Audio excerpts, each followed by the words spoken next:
Crypto gaming is taking over Gamescom in Germany, massive multi-million-dollar proposals coming in for Ronin, and we recap the past 48 hours of Pirate Nation announcing their shutdown. All of that and so much more on today's Gaming Daily, presented by Sequence, the official infrastructure of Gaming Daily.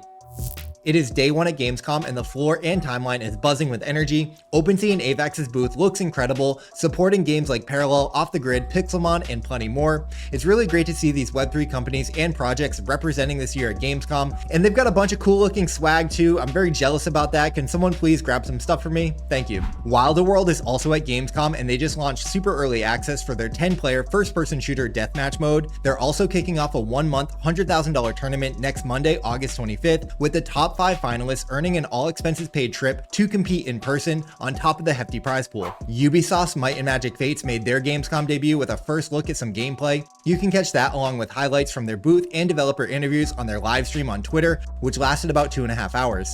And to close out our Gamescom segment, Voya Games won Pocket Gamer's best use of blockchain in a mobile game at last night's opening event. The award is for Craft World, their free-to-play crafting and resource management game. Big congrats to Voya and the Angry Dynamites lab team. This was cool to see. In other game news, Eve Frontier just kicked off Cycle 2, Ash and Resolve. Their bases, fleets, and claims are all reset, and we've got new missions and weekly events as well as faster connections, stability fixes, and more. It's a perfect time to jump in if you haven't already. My Pet Hooligan has dropped their fully loaded update, adding a new battle zone, faction reputation, combat improvements, skateboard physics, and more. It also lays the groundwork for Web3 activations and exclusive cosmetics. The full details are on their Twitter post, and if it's been a while since you played, it might be time to jump back in. Okay, Immutable is just partnering with Game Media, the studio behind Spider Tanks, which was a really popular game on Gala before they got embroiled in all sorts of legal battles with Gala. Apparently, the game is set to move to Immutable later this year, and former top player Jesus Martinez congratulated the move but added, "Only time will tell how much Gala's lawsuit damaged Spider Tanks' success long term." I'll also add it's not clear if Spider Tanks is a game that's coming to Immutable. It could be one of their other titles, so we'll have to wait and see. Hopefully with Immutable though, they can rise from the ashes, and congrats to both teams. This was a really cool one to see, and hats off to Immutable, they've been on fire lately. Then we had Overtake raising $7 million in strategic funding backed by Sweet, Immutable, and others. They're a peer-to-peer marketplace with a couple games on their platform. They're kind of like OpenLoot, but on Sui. Their games include Somnus Rumble Rush, a casual RTS mobile game, and the red one, Occultation, which is their unreleased extraction shooter that has a lot of anticipation. They previously raised $20 million, so they've got some really strong funding behind them. And it looks like it might be decision time for Ronin. All offers are now on the table after Arbitrum's offer the other day. Optimism, Polygon, and ZK Sync have now thrown their hats into the ring. Optimism is offering a $5 to $7 million milestone-based grant package with OP tokens, eigen support, and other incentives, and Polygon came in strong with an $11 to $13 million proposal featuring over $3 million in direct grants and up to $8 million in perpetual bridge revenue. I didn't see any numbers for ZK Sync, but they are pitching their full ZK stack, near instant finality, and proven migration experience, all tailored for on-chain gaming. I saw Jonah Blake comment that they should still go with the Arbitrum deal because milestone grants are a real pain even when you meet the milestones. And a quick reminder, G-Host commented the other day that the decision is not fully up to him and Sky Mavis, and that they're gonna work with the governing validators, so we'll have to wait and see what happens there.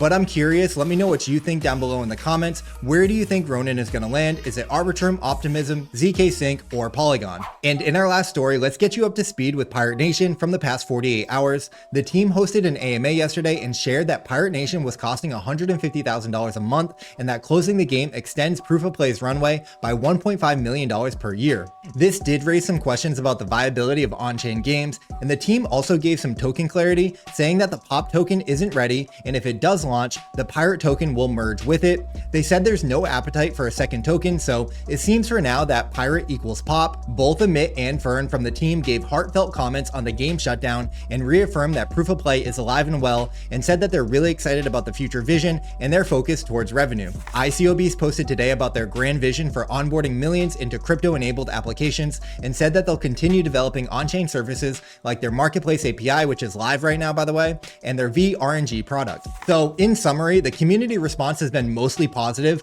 with of course some critics chiming in. We've seen posts from Pirate Master Murdoch, Mr. Madara, and Daniel Droge all speaking their mind. And lastly, for Pirate Nation, their Great Burn event is live, where players can burn all of their their items and earn plunder certificates for future rewards, but right now it's a little unclear what those rewards will be. Today's Gaming Daily is powered by Sequence, the official infrastructure of Gaming Daily.